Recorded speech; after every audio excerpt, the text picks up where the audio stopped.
Thank you, Rebecca. That was a roaring endorsement. I appreciate that. Hey, how you doing? My name's Tim. I'm an alcoholic.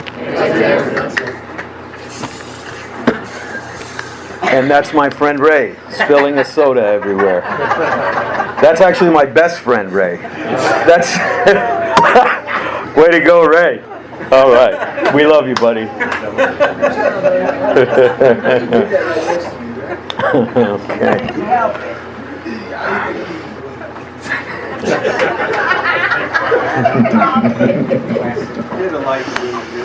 Break the ice. How much does a polar bear weigh? Oh, God. Enough to break the ice. How you doing? I'm feeling it. All right.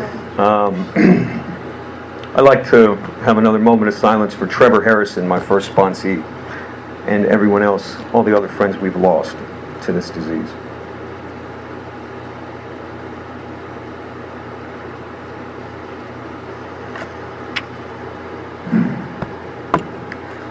I'd also like to say the set-aside prayer. Lord, today help me set aside everything I think I know about you, everything I think I know about myself, everything I think I know about others, and everything I think I know about my own recovery for a new experience in myself, a new experience in my fellows, and in my recovery. Please show me the truth. Thank you. Amen. Thank you all for being here. I quit smoking and vaping a year ago, and the only time I want one again is when I'm about to speak. It's the kind of thing where you could feel your pulse in your ears, like your ears wiggle, because you just, I don't know. I never get used to it, but thanks again, Rebecca. That was awesome. I enjoy doing this as much as possible, just because, the more I do these things, the more distance I put between me and that prison. Me and that past, it's been a few years since, by the grace of God, thankfully. Give you a brief history. I was born in Miami Beach, Florida, third generation Miami native. My grandfather was a milkman in Miami. My father was a radio show host and a homicide detective in Miami. I was his son.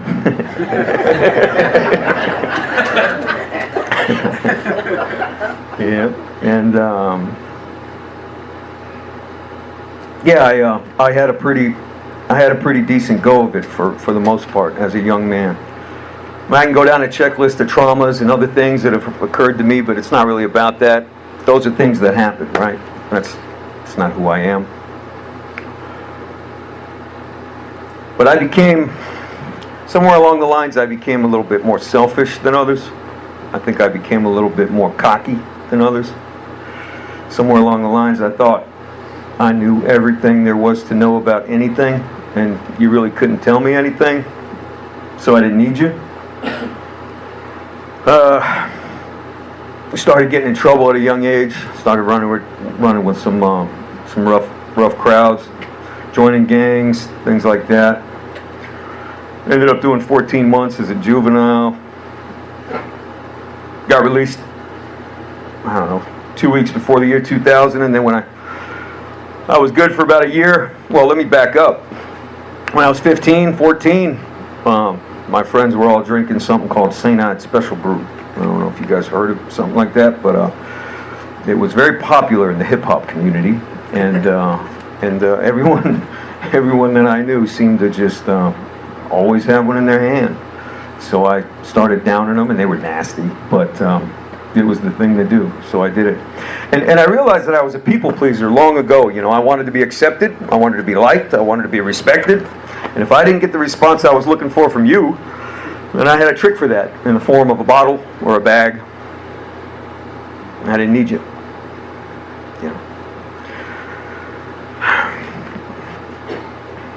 Anyways, years would go by, not too long would go by before I find myself in trouble again. In high school, I was kicked out of high school. Matter of fact, I was arrested before the bell rang for first period out front of school.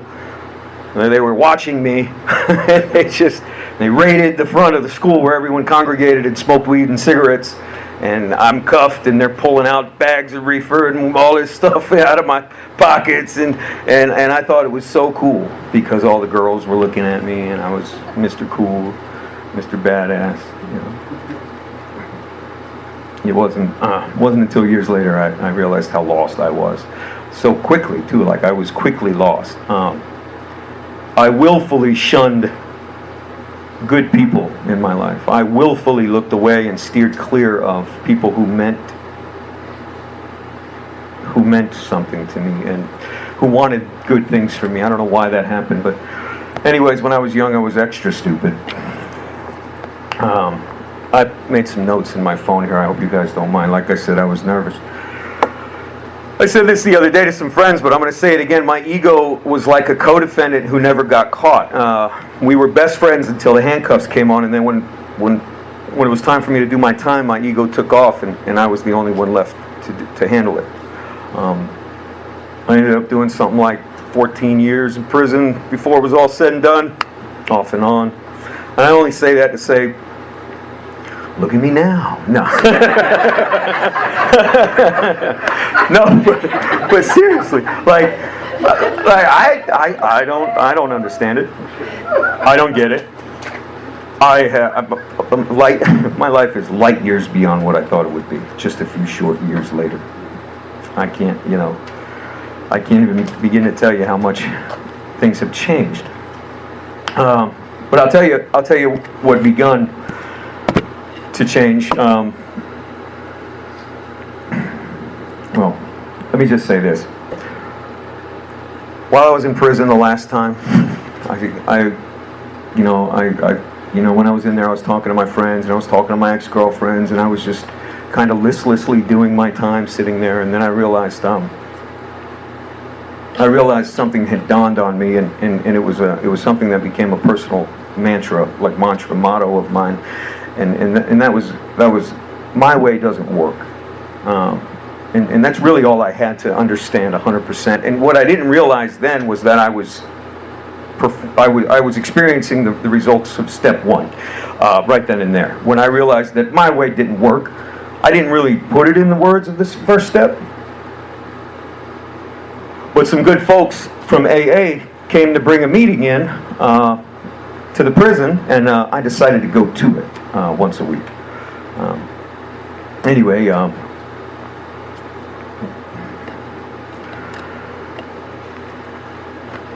I always thought when I was locked up that I was going to do better when I got out. I was like, I know for a fact that I want to do better. I'm going to do better, and I meant it. I thought I meant it. I mean, and I believe I really did, actually. But the thing is that, my problem was I thought I could do it on my own through my own power, and that's what kept me from not being able to do it for so many years. I couldn't. I needed a power greater than myself, and it wasn't until I began working the steps, which, by the way, are a cheat code for life, in case you guys haven't really dug into them yet. Get to it, because they'll show you some stuff that's going to blow your mind if you're really doing them.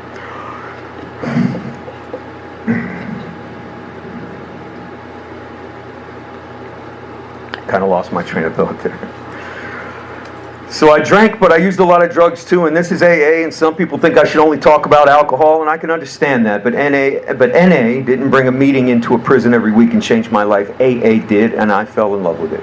I fell in love with the big book, and I fell in love with everything that those guys talked about, and I related to them, and they were very matter of fact when they said, hey man, this is what my life was, this is what my life is now, I'm going to give you just this much, man. It's up to you to do something about it. It's up to you to do what you will with it, And that put the ball in my court, and it was one of the first of thousands of miracles that I've experienced in the last 3.5 years. Bill W. is very casual the way he writes, and you can miss some very important points if you're not paying attention. Things like selfishness, self-centered, that is the root of our problems, right? And this is the how and why of it. First of all, we had to quit playing God, right? See, I thought I was God for the longest time. I raged against the thought of some authority over me, some God over me. And I thought it wasn't cool to believe in God, you know. God, I was so stupid. I was lost. Like I said, I was lost, you know. I had a God-sized hole inside me that I was filling with drugs and alcohol each and every time. I just didn't know what it was. Didn't know what it meant. We had to have God's help, right? You know, it's interesting, when I stopped asking people for things, right? This really like incredible change that occurred this last time in prison, and I just say that I try to say that less and less because I want to get past that part of my history. But I realize that, I guess, you know, I mean, if somebody listening to this has been through something similar and they have a question of whether or not it's worth it or whether or not they're able to make it, let me be a testament to that being a resounding yes. Absolutely. By the grace of God, I'm 3.5 years sober today, and I did the things they said to do. I did the 90 and 90, and then after that I found a home group, I found a sponsor. I took it seriously. It took me a while to get through the steps, but I took it seriously because it was life or death. And I knew that anything that was, my instincts were way out of whack. Anything that popped into my head that said, be lazy right now, or don't try that hard on this, or that doesn't apply to you, just move on. I had to shut all that shit down because I was lying to myself when I would say things like that, and it takes practice to realize when you're lying to yourself.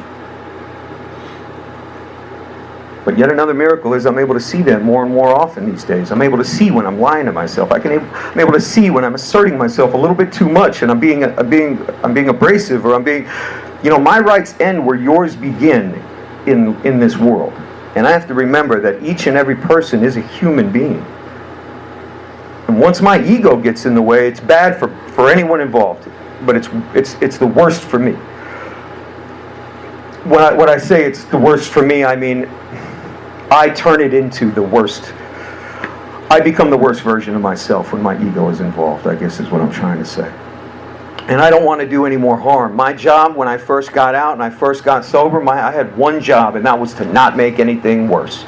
Because that's all I had done for so long.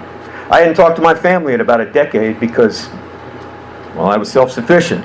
You know, I could look back at this and laugh a little bit because, you know, I got to keep it light.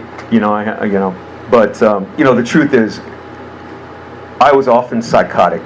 I was often out of my mind. I was often full of rage and resentment, and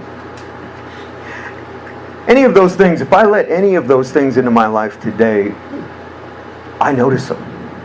I notice them immediately, and I realize that I have to stop doing that right away so that I don't make anything worse. And with practice, I get better and better at it. Just want to really tell you guys, I made a list of things I did to get sober. Because just like Bill W. writes very casually, I kind of wanted to recite or write very casually as well. And maybe these things can mean something to you if they make sense to you or something. But anyways, things I did to get sober. First, I got drunk every time I drank. I did a bunch of drugs and hated myself in my life for decades.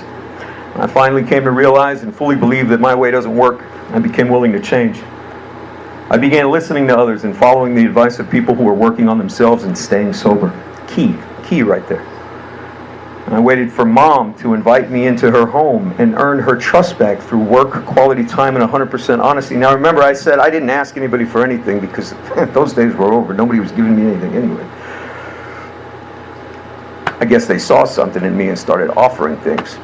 Ray, sitting right there, saw something in me the first day he met me, and we started hanging out. Shortly thereafter, he gave me a job. You know, thanks, Ray.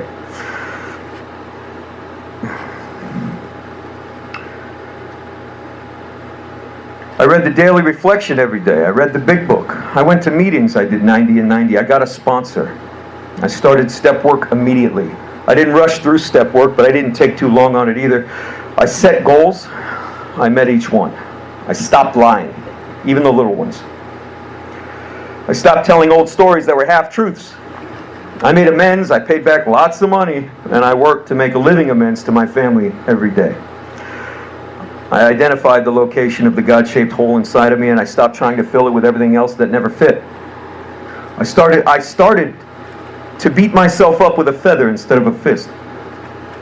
I began working with other alcoholics and nurtured new, real friendships and brotherhoods and honored family relationships with honesty and love, something I was formerly incapable of expressing.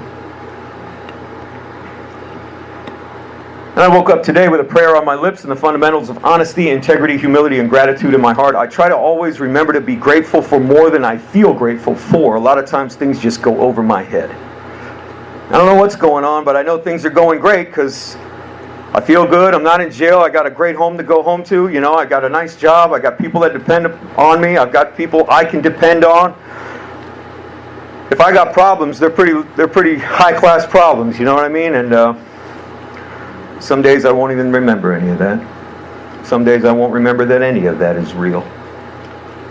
That's why I have to always just have gratitude in my heart because God is... Oh, I got a reminder on my watch that says stay on message.